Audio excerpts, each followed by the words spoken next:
मित्रांनो नमस्कार. कायदेशीर माहिती देणारा म्हणजे युट्यूब चॅनलमध्ये तुमचं स्वागत आहे. आजचा विषय जन्मठेप म्हणजे 14 वर्ष का? कारण बऱ्याच वेळेला अनेकांचा असा गैरसमजूत असते की जन्मठेप म्हटली की ती 14 वर्षाची शिक्षा. मग त्याच्या मागचं काहीतरी गणित आहे का? या संदर्भात आजचा व्हिडिओ. सर्वप्रथम कायदा काय म्हणतो त्याचा आपण विचार करूया. कायदेशीर व्याख्या काय? भारतीय सर्वोच्च न्यायालयाच्या मते आजीवन कारावास म्हणजे एखाद्या व्यक्तीच्या संपूर्ण नैसर्गिक जीवनासाठी तुरुंगवास. मग असं असताना 14 वर्ष हे डोक्यात कुठून आलं? तर यामध्ये भारतीय फौजदारी प्रक्रिया संहितेतील एका तरतुदीमुळे हा घोळ उद्भवतो, ज्यात सरकारला जन्मठेपाची शिक्षा भोगत असलेल्या कुठच्याही व्यक्तीला किमान 14 वर्ष शिक्षा भोगल्यानंतर त्याची वर्तणूक आणि एकूणच त्यांच्या गोष्टीनुसार मुक्त करण्याकरता विचार करता येतो.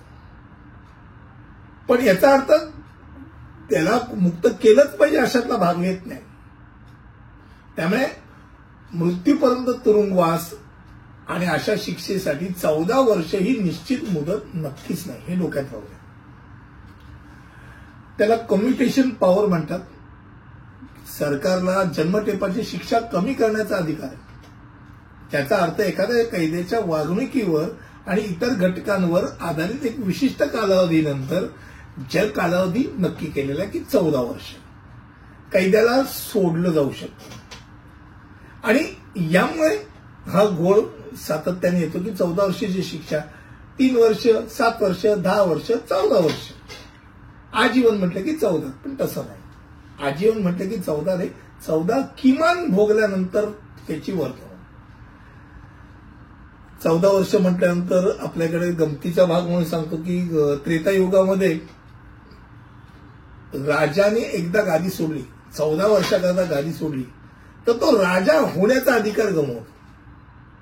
त्यामुळे आपल्याला माहिती असेल की श्रीरामाला 14 वर्षाच्या वनवासाकरता पाठवण्याच्या मागचं गणित ते होतं. पण एक वैयक्तिकरित्या बोलायचं झालं, शास्त्रीयदृष्ट्या विचार करायचा झाला तर एक साधारणतः 12 वर्षानंतर संपूर्ण शरीरातले त्याचे आपले पेशी आहेत, त्या सगळ्या पेशी नवीन होत असतात.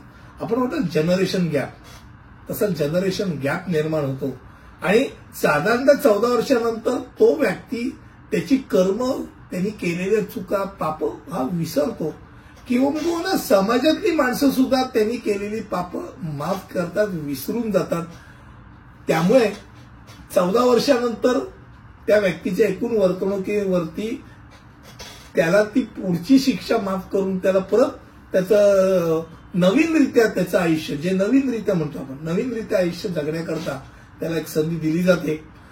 आजचा विषय आजीवन कारावास अर्थात जन्मठेप ही 14 वर्षाचीच तुरुंगवास आहे का, या संदर्भात होते. पुढच्या व्हिडिओमध्ये असंच काहीतरी नवीन घेऊन इथपर्यंत थांबतो. धन्यवाद.